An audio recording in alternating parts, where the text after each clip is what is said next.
Hello, in this session we will discuss about classical rigid rotor problem. The rigid rotor model helps in understanding the rotation of a diatomic molecule, but before going to the actual case of diatomic molecule and its rotation, we will first understand the classical rigid rotor model, then we will apply that understanding to quantum mechanical rigid rotor model, and from that quantum mechanical rigid rotor model we can have a crude approximation or crude understanding of the rotation of diatomic molecule.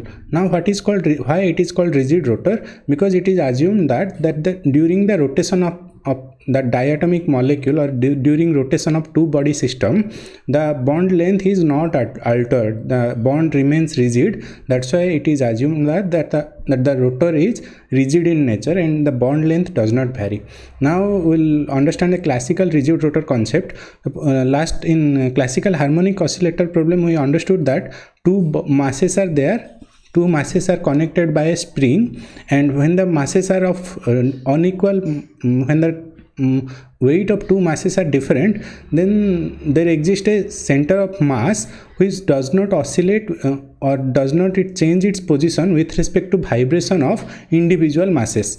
So in rigid rotor problem also we'll use the center of mass coordinate problem, and we'll assume that there exists an axis of rotation. There exists an axis of rotation, and the axis of rotation passes through the center of mass of the two body problem, and the body rotates in xy plane. The two body rotates in xy plane, and the axis of rotation is perpendicular to the xy plane or perpendicular to the plane of rotation of paper. In this example, in this picture, let us assume that the plane of paper is the xy plane, and the axis of rotation will remain perpendicular to the plane of paper, and the axis of rotation will pass through the center of mass of the two body system.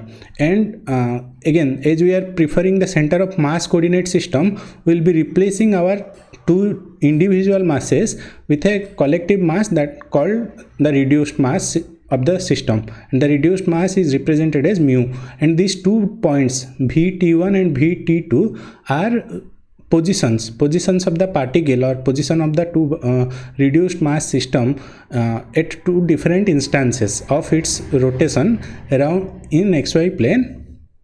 In xy plane, and theta is the angle covered during rotation. R is distance of the particle from the center of the mass. Okay, and it is assumed that the R is not at all changing during rotation. That's why the model is called rigid rotor model. So again, why we are choosing that center of mass coordinate system, because we are more interested to know the relative motion of the two masses and not their individual motions. Not the individual motions of two masses attached with the spring or the bond. Rather, we are more interested to know about the relative motion, and that's why we are choosing the center of mass coordinate system, and it helps in getting rid of extra variables in our problem. So in center of mass problem, the reduced mass of the dumbbell or two body system is given as mu is equal to m1 m2 over m1 plus m2, where m1 and m2 are masses of two individual atoms or two individual bodies attached to a bond or the chemical bond or the system. No force opposes the rotation. During rotation there exists no external force, therefore the potential energy cannot be stored in the motion of rigid rotor, and it is assumed that the potential energy is zero or constant, because no external force opposes the rotation. Therefore the potential energy is zero during rotation of a molecule or diatomic molecule, or here we are discussing about classical rotation. So during the rotation the potential energy is essentially zero. Then all energy is put in form of kinetic energy, and absence of any dissipative force will be retained independently. So the energy stored in the rotating system is all the kinetic energy, and there is no potential energy. Now there are few other terms that we will discuss, classical terms only. Angular velocity is distance covered over time. Similarly, the angular velocity is d theta over dt. It is the change in distance covered over change in time. theta is the distance covered in terms of angle. Now what is angular acceleration? Angular acceleration is change in angular velocity with respect to time. And what is angular velocity? Angular velocity is d square d theta over dt. Again we have to take double derivative, so we will be getting d square theta over dt square. Now the direction of omega and alpha, angular acceleration is alpha. Angular acceleration is change in angular velocity with respect to time, and change in angular velocity is change in the angular speed, angular distance covered over time. So we are getting d square theta over dt square. Now both the angular velocity and angular acceleration are the direction of angular velocity, angular acceleration are determined by right hand screw rule, and its direction projects perpendicular to the plane of the paper. Suppose xy plane the system is rotating, then their direction will be perpendicular to that, means it will be in z axis direction. The linear velocity is given as angular velocity is omega is equal to d theta over dt. Then linear velocity will be given as the linear velocities we are discussing v at t1 and v at t2 is given as r omega. R is the bond length, we can say, for the diatomic molecule, and omega is the angular velocity. So linear velocity is v is equal to r omega. Kinetic energy can be expressed as half mv square. The generic expression for kinetic energy is half mv square. Here the mass is replaced by reduced mass, that's why half mu v square. And again v is linear velocity, so in form of angular velocity it will be r omega square. So mu r square omega square. Now mu r square is another term that is called moment of inertia, and it is represented by capital I. So the kinetic energy expression becomes half I omega square. This expression is important. We will be using this expression frequently in our recent studies. So kinetic energy of rotational motion is given as half I omega square.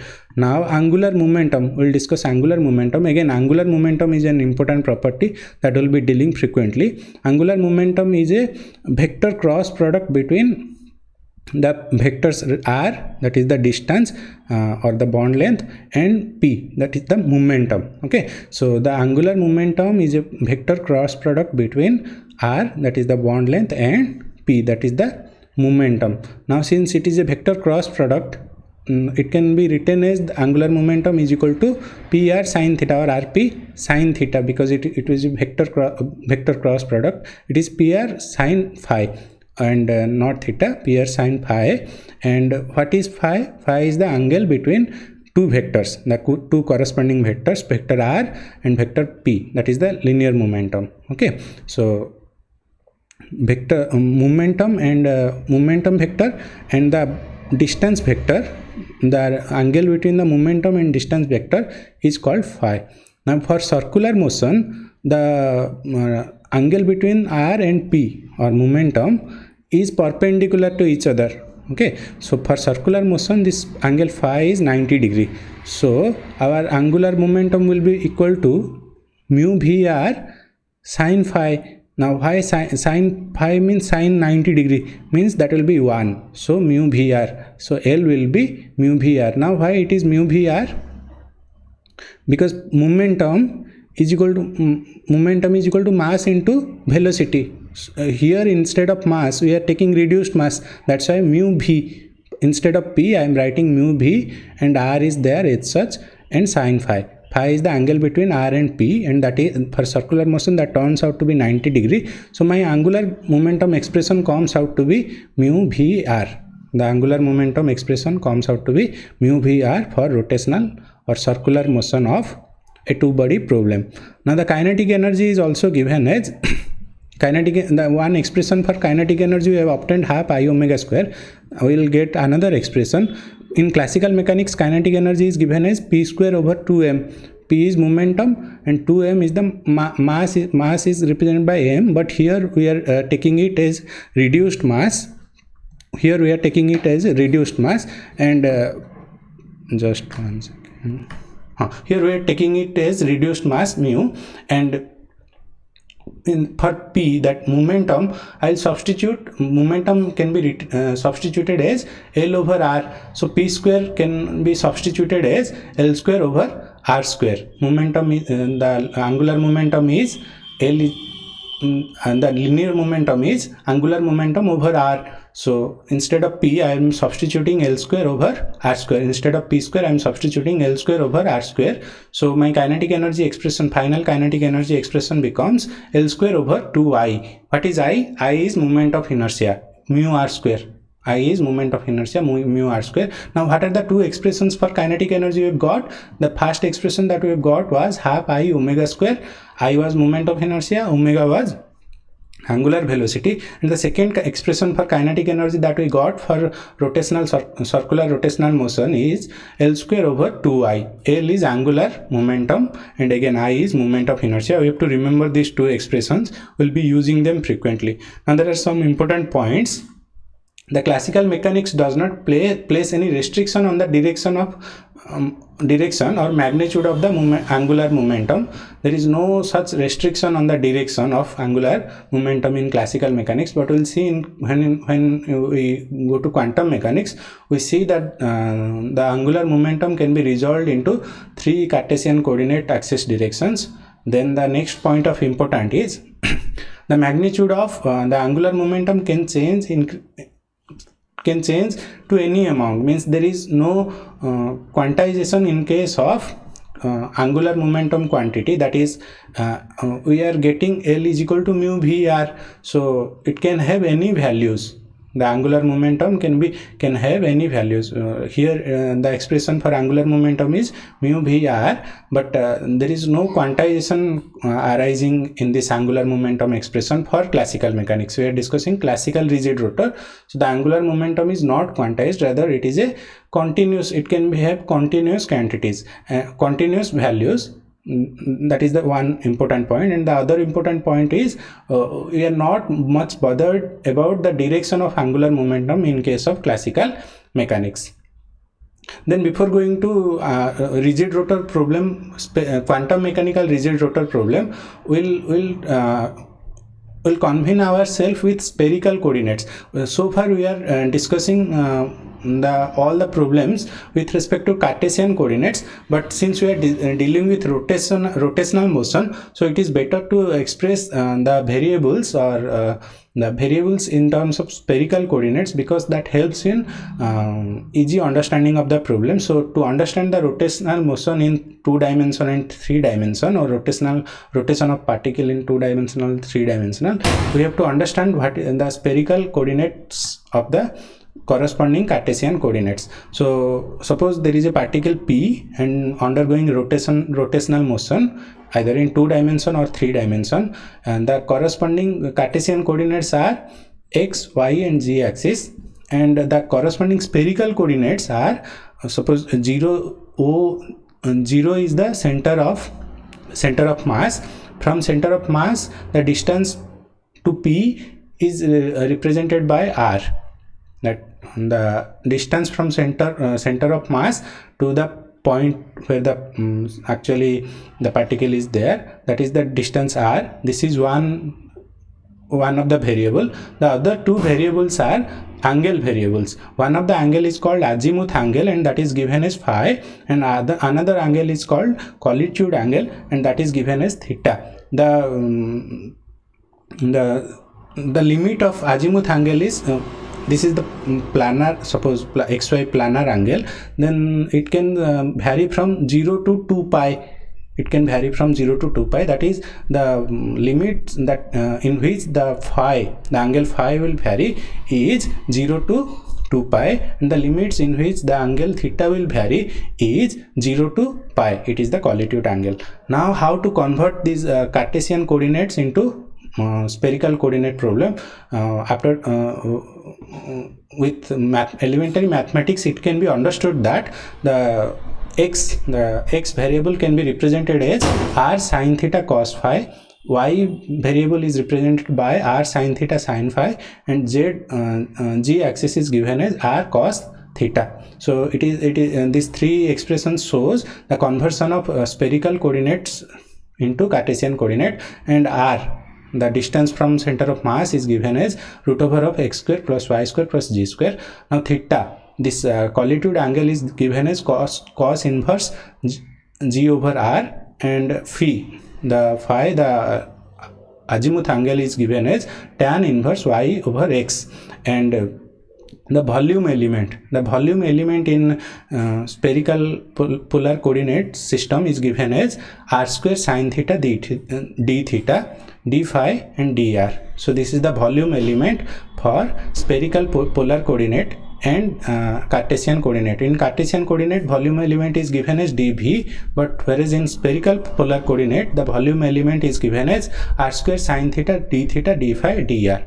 So this is all about spherical coordinates, and why spherical coordinates are important, and why we need to understand spherical coordinates and not solve our problems with respect to Cartesian coordinates. Because any quantum mechanical system can have three types of motion, and those motions are translational motion, vibrational motion, and rotational motion. We can decouple or de-align those individual motions, and we can understand them independently only when we can understand each of the motions, translational, vibrational, and rotational motion independently only when the following three conditions are satisfied. What are the three conditions?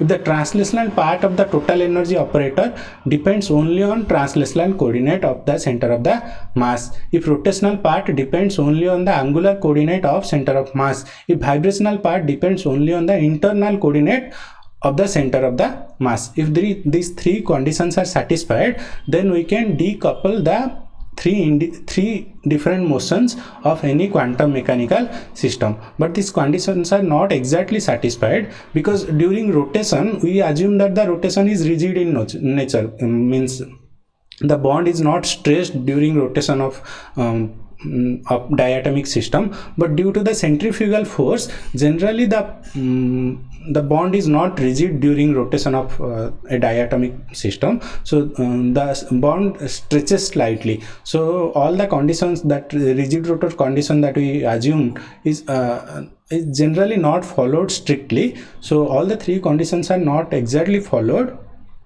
because that's why we cannot decouple them perfectly. But however, neglecting this decouple, the total energy operator can be written as a sum of individual operators. So the total energy operator, there are three types of motions, that is translational motion, vibrational motion, and rotational motion.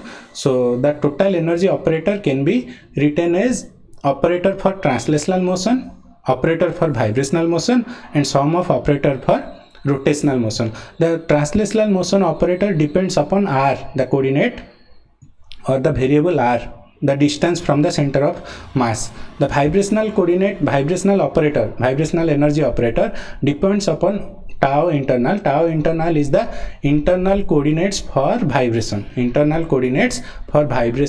of center of mass of the system. The rotational energy operator depends upon two variables. One is theta variable and the other one is phi variable. These are angle variables of the center of the mass of the system. Cm means center of mass of the system. So this is all about spherical polar coordinates and their corresponding relation with Cartesian coordinates. The Schrodinger equation is solvable. So what we have done is that total energy operator is resolved into three independent energy operators, and we have taken their sum, and we assume that the sum of three independent, that is translational motion, vibrational motion, and rotational motion, gives the total energy of the system. H is the Hamiltonian operator. So the Schrodinger equation is solvable because different variables appear in Hamiltonian operator of three different motions. The total energy is given by sum of individual contributions.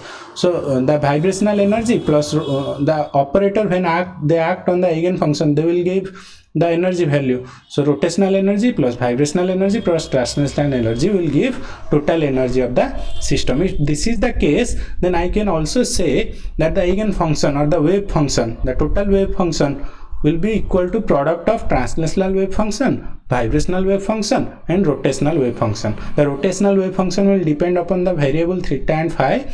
The vibrational wave function will depend upon the variable that is internal vibrational variables, and the translational motion will depend upon the r variable, that is the distance of the particle or distance of the center of mass from origin, and that is r variable. So with this and this kind of approach, that is a total wave function is product of translational wave function, vibrational wave function, and rotational wave function. Similarly, total energy is sum of translational energy, vibrational energy plus rotational energy. Such kind of approach is called separation of variable concept. So with this we'll stop here. Next session we'll discuss about quantum mechanical rigid rotor in 2 dimension. Thank you.